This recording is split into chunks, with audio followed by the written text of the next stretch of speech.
এসেছি মূলত যশোর থেকে এবং যশোর জেলা স্কুল থেকে। আচ্ছা, কি কি আপনারা আবিষ্কার নিয়ে এসেছেন?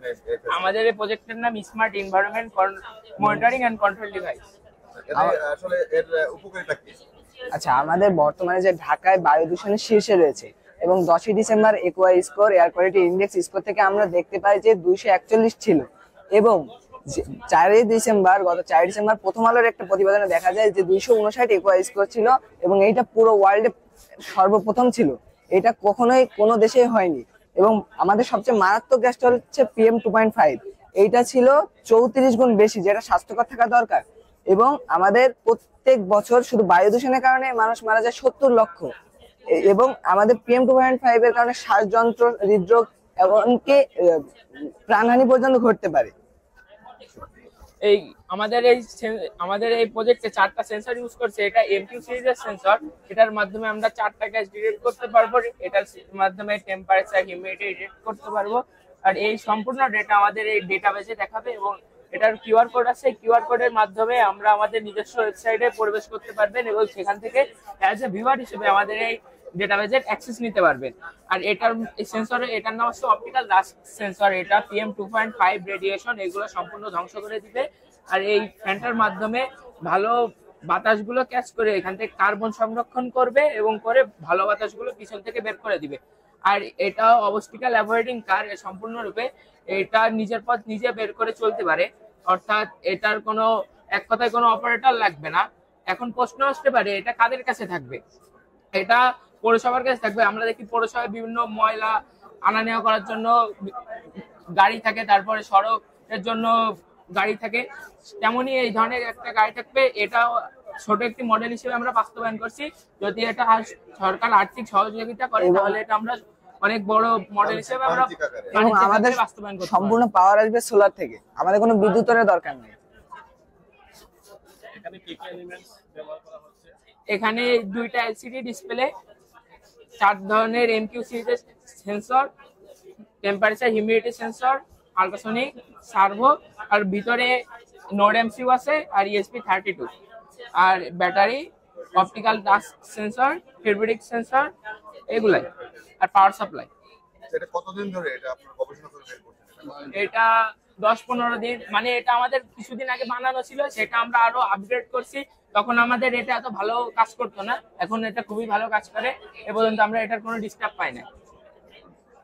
আর এখানে আমাদের সম্পূর্ণ ডেটা শো করবে। 696টা ডেটা আমরা পেয়েছি এবং প্রতি 18 সেকেন্ড পর পর অন্য অন্য ডেটা এখানে শো করতে থাকবে। এবং এই যোগাযোগ করতে চাই এখন হ্যাঁ, তাহলে এই যে আমাদের ওয়েবসাইটে যে নাম্বার দেওয়া আছে, আমাদের প্রত্যেকের নাম্বার দেওয়া আছে ওয়েবসাইটে। ওয়েবসাইটের নাম আমাদের ওয়েবসাইট মানে আমাদের তো ডোমেইন নাই, কারণ আমার স্ক্যান করলে এটা স্ক্যান করলে হবে। ডোমেইন নাই আমাদের, এটা গুগলে সার্চ দিলে পাওয়া যাবে না, ডোমেইন দিলে পাওয়া যেতে পারে, কিন্তু এটা স্ক্যান করলে আমরা সম্পূর্ণ ওয়েবসাইটে আমাদের ঢুকতে পারবো। এবং আমাদের সবার মোবাইল নাম্বার দেওয়া আছে, এখানেও দেওয়া আছে, আমাদের যে পরিচিতি পর্ব এখানেও দেওয়া আছে। এবং আমাদের বলেন মোবাইল নাম্বারটা কি বলেন? এবং আমাদের প্রজেক্ট সম্পর্কে ফুল ডিটেইলস দেওয়া আছে, যে কোন সার্কিট কখন কোনটায় লাগানো আছে, ফুল দেওয়া আছে। কেউ যদি আমাদের প্রজেক্টটা থেকে উদ্বুদ্ধ হয়ে বানাতে চায় তাহলে আমাদের ওয়েবসাইট থেকে তারা বানাতে পারবে। আমরা এটা সম্পূর্ণ তাদের জন্য উন্মুক্ত করে দিয়েছি। আপনারা আসছেন যশোর জেলা স্কুল থেকে। কয়জনের টিম? আমাদের 3 জনের টিম। জি, আপনারা এসেছেন না শিক্ষকরা এসেছেন? না, আমরা এসেছি, শিক্ষকও আসছে একজন। আচ্ছা, এটা হচ্ছে মূলত আমাদের রেস্কিউ রোবট।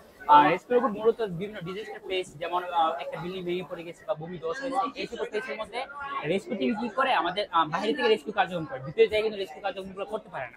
তো সেই সকল ফেসের মধ্যে আমরা রোবটটা পাঠানোর মাধ্যমে এই রোবটটা মূলত রেস্কিউ টিমকে হেল্প করবে ওয়ান কাইন্ড অফ এরকম। আর এই রোবটটা কি করবে, ভিতরে পাঠানোর পর এই রোবটটা মূলত প্রধান কাজ হচ্ছে মানুষটাকে ডিটেকশন করা, ভিতরে কোন কোন জায়গাগুলো মানুষগুলো মূলত আছে। ডিটেকশনের জন্য মূলত এখানে আমাদের সাউন্ড সেন্সর রয়েছে, মোশন সেন্সর রয়েছে। আমরা জানি মোশন সেন্সরের মাধ্যমে লাল লক্ষণের প্রাণীদেরকে ডিটেক্ট করে এবং আমাদের সাউন্ড সেন্সরের মাধ্যমে যে কোনো সাউন্ডকে এখানে ডিটেক্ট করবে। এবং কি মোশন সেন্সর কি করবে, যখন মোশন সেন্সর বা সাউন্ড সেন্সর যে কোনো কিছু একটা ডিটেক্ট করবে, অর্থাৎ আমরা কনফার্মেশন একটা পাবো যে এখানে একটা মানুষ থাকতে পারে, তখন আমরা এই আয়ার ক্যামের মাধ্যমে, আমাদের কিন্তু এখানে ক্যাম অন করা আছে, আয়ার ক্যামের মাধ্যমে আমাদের যে রেস্কিউ টিম কনফার্মেশন করবে যে এখানে একটা মানুষ আছে কিনা। আমাদের যখন সেন্সর করে সেন্স করতেছে তখন কিন্তু ইনস্ট্যান্টলি যে পিন লোকেশনটা আছে ওই এরিয়ার পিন লোকেশনটা কিন্তু পাঠিয়ে দিবে। পিন লোকেশন পাঠানোর পরে কি হইতেছে, একটা ফুল জায়গার মধ্যে কিন্তু র্যান্ডমলি কিন্তু রেস্কিউটিং কার্যক্রমগুলো করে। আর যখন একটা পিন লোকেশন পাবে যে এই জায়গাগুলোতে মানুষগুলো উদ্ধার কার্যক্রম করা দরকার, তখন তারা ওই জায়গাগুলোতে উদ্ধার কার্যক্রম করবে এবং কিন্তু আমাদের রেস্কিউ যে কার্যক্রম রয়েছে কিন্তু রিডিউস হয়ে যাবে। যেমন একটা রেস্কিউ বেশি হয়ে থাকে, কি হবে এটা তুমি লাগাও তো। পাশাপাশি আমাদের রেস্কিউ রোবট এই বক্সটা, এই বক্সটা মূলত ফুডস এবং মেডিসিন প্রোভাইড করার জন্য রাখা হচ্ছে। যখন রোবটটা ভিতরে যাবে, মানুষটার কাছে রিচ করতে পারবে, তখন কি করবে আমাদের রোবটটা থেকে আমাদের আমি শিবিরের মেডিসিন প্রোভাইড করা হবে। এবং ফুডস এবং মেডিসিন যতক্ষণ পর্যন্ত না রেস্কিউ কার্যক্রমটা এন্ড হচ্ছে, ততক্ষণ তারা ফুডস এবং মেডিসিন নিয়ে সার্ভে করতে পারবে। কারণ অনেক সময় দেখা যায় যে মিনারেল বিভিন্ন ইনজুরির কারণে মানুষগুলা শর্ট টাইমে যে চিকিৎসা না করার কারণে কিন্তু মারা যায়। তো সেই কাজে আমাদের রেস্কিউ টিমটা কিন্তু হেল্প করতে পারবে। তার পাশাপাশি আমাদের রেস্কিউ রোবটটা জাস্ট যে ডিজিটাল পেজের মধ্যে ইউজ হবে তা না, আমাদের রেস্কিউ রোবটটা কিন্তু আমাদের ফায়ার ফাইটিং রোবট বা বিভিন্ন জায়গা থেকে ইউজ করা হয়। কিন্তু এটা মূলত আমাদের ভার্সনের উপর ডিপেন্ড করে। যেমন আমাদের এই ভার্সনটা ডিজিটাল পেজের মধ্যে ইউজ হবে। এবং এটা দেখাই আমাদের এখানে যে আনটা মূলত কিন্তু আমাদের সামনে কোন একটা অবস্টাকল থাকে না, সেটাকে গ্যাপ করে কিন্তু সরানোর জন্য কাজে লাগে। যখন এটা আমরা একটা ফায়ার ফাইটার রোবট হিসেবে ইউজ করব, তখন কিন্তু আমাদের এই আর্মটা কিন্তু কি করবে, মানুষটাকে গ্যাপ করে এটা কিন্তু নিয়ে হবে। ডিজিটাল পেজের মধ্যে কিন্তু পসিবল হয় না একটা মানুষকে গ্যাপ করে নিয়ে আসে। বাট ফায়ার ফাইটিং রোবটের জন্য যখন আমরা যাব, ফায়ার ফাইটিং রোবট হিসেবে যখন যাব, তখন কিন্তু মানুষটাকে গ্যাপ করে বক্সের মধ্যে করে কিন্তু নিয়ে আসতে পারে। তখন কি হইতেছে, মানুষটাকে সেভ করতে পারতেছে। একটা ফায়ার যখন একটা বিল্ডিং এর মধ্যে লাগে, তখন একটা মানুষকে রক্ষা করা কিন্তু এতটা পসিবল হয় না। বাট রোবটটা কিন্তু সেই মানুষটাকে রেস্কিউ করে নিয়ে আসতেছে, যার মাধ্যমে কিন্তু মানুষের প্রাণটা সেভ হইতেছে। এবং এই ক্রাইটেরিয়া যে আমাদের হিউম্যান ডিটেকশন, বাকি যে ক্রাইটেরিয়া বাকি সবকিছু সেম থাকবে এবং এর মাধ্যমে মানুষকে সেভ করা যাবে। তার পাশাপাশি এটা আমি একটু চালিয়ে দেখাই।